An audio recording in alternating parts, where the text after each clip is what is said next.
Vital's B Practice podcast is proudly sponsored by Maxis, BergTech, and Industry 9. Let's talk about your bar eyes. How tall are they? And explain why. 75 mil, dog. You gonna have a custom model or what? Yeah, we're on Proto 3.0. Just Proto 1.0 was 35, Proto 2.0 was 50, Proto 3.0 is 75. Man, this is gonna be really fun to watch throughout the year. You should see Proto 4, dude. So we've had the talks. I think everyone's had the talks about the crossbar. You've said no crossbar, but where do we start implementing this? There is a thought in my head that maybe this might be We could do like a little bit of risk for my life.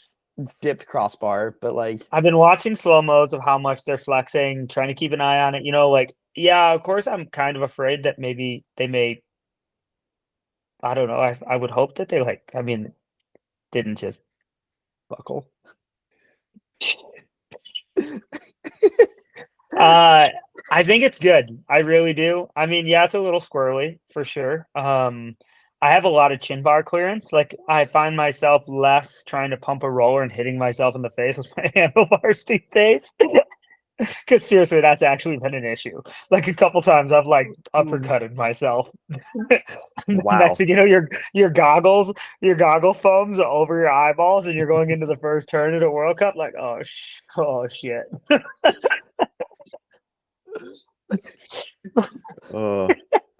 So wait, I have a lot more clearance.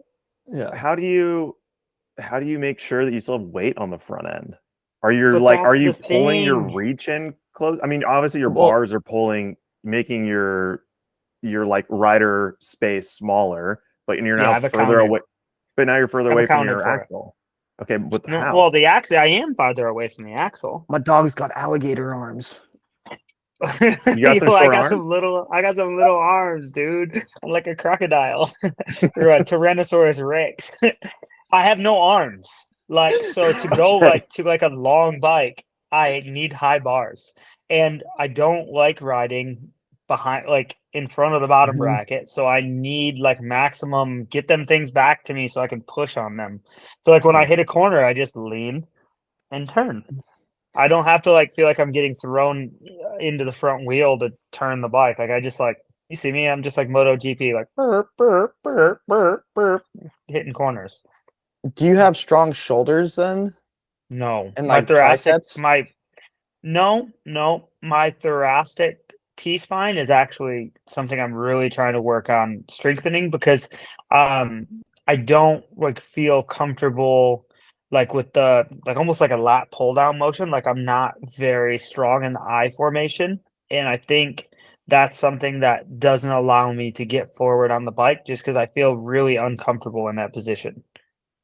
Just because I don't think I'm strong enough to ride the speed I ride in the position I would need to be in. And also I don't want to ride with my neck all, yeah, What, up? I want to just stand pretty upright. More like Jackson rides than maybe a dude like Matt Walker. Or Finn or somebody. Or Finn. Finn is flat back. And if he feels comfortable in that position, cool. But I don't feel comfortable there. I feel like I'm trying to get away from the axle so bad that I'm actually unweighting the front wheel, because I'm trying to get back because I'm uncomfortable. Have you had to change your fork setup at all to compensate with where your body position is now? How so? Both reach and fork pressure. Because the biggest thing has actually been the shock, because as my rider, and I've had this issue in the past, you get your new bike for the season, you're it feels great at Windrock, you go overseas and you're this bike is tiny, your bar, my bars are on the floor, you go up 20 mil with the bars, and now you've lost 10 mil of reach, so your 460 bike's now a 450, and you're standing directly all your weight on the shock, so you're springing your shock up. But if you just were to actually extend the front triangle, you would move your weight bias farther in front of the bottom bracket so that the bike isn't using travel because you're not standing completely so hard over the rear shock. Like you can actually distribute your weight more evenly within the bike and then because I'm not standing with a ton of like weight on the front of the bike too, I'm kind of in the middle of the between the bottom bracket and the axle. I'm able to run my fork a lot softer just because I don't have as much weight on it in general. I run a soft fork. Essentially, I have 75 mil bars. I have essentially in the bars what I have extra in the fork in terms of sag. Okay. So like instead of like, yeah, my fork rides deep, but my bars are high, so my ride height's the same. Mm-hmm. Yeah, I for actually, sure. my bar height is actually the same as Harry Malloy's. We put our bikes next to each other with the GT, and he's got 40s, a plus 10, and a drop crown with I think he's on a boxer with the GT, and our bars are exactly the same height. I just have a tiny head tube. That would be an interesting measurement to get and let people know about is just your bar height from the ground. Or bar height from the axle. Yeah, or the axle, yeah. I mean, whatever, but like just it is very, very, it's like it's two ways to an end, right? Like you're figuring out what matches you and where you want to be on the bike and all of that. But what's the number one downside or compromise running your bars that high? I feel like there's a problem. I think the only issue you would run into is if you really had to do a flat sprint. Yeah, flat sprinting is not great. Yeah.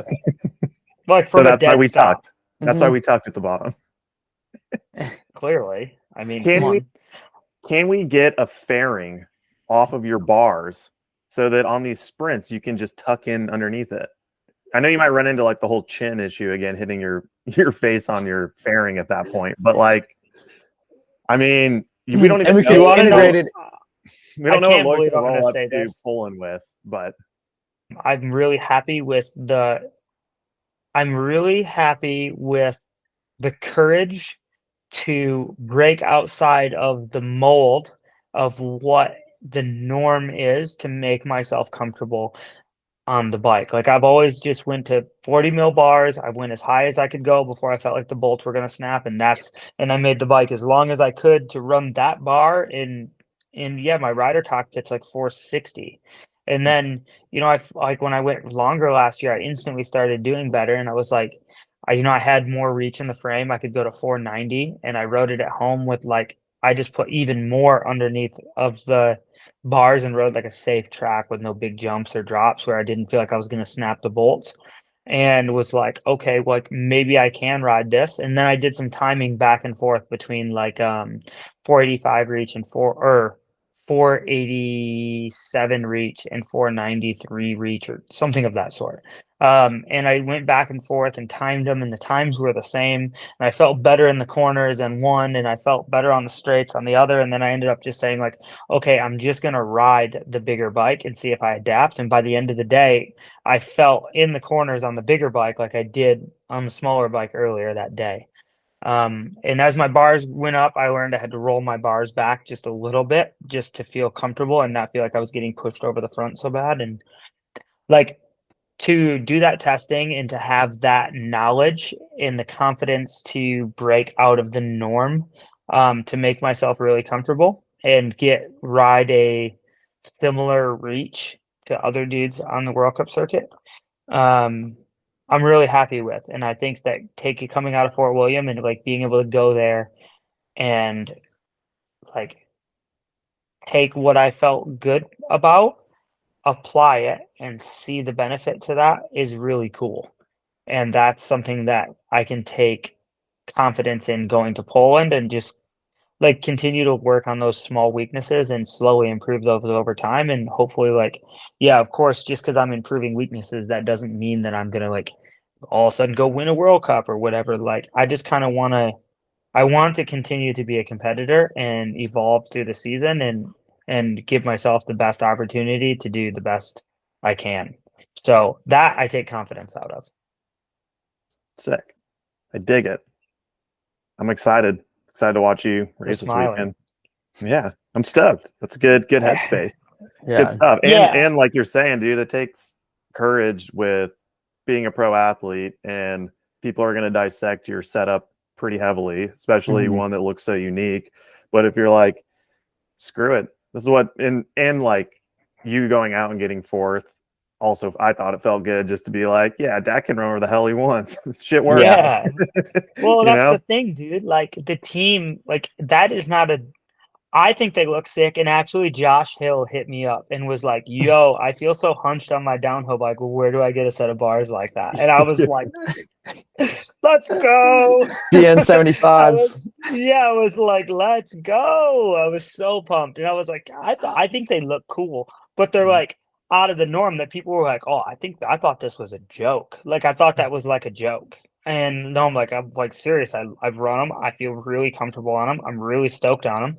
And the thing is, like, I think they look cool, but immediately, like, that is not desirable for like a desirable look, considered a desirable look. So like the team took a lot of trust in me and like is showing me that like hey, like they're letting me run these bars that I don't think is maybe not necessarily the image that they're trying to put across with like low and sleek and but Racy. it's like they're willing to make me comfortable and trust me.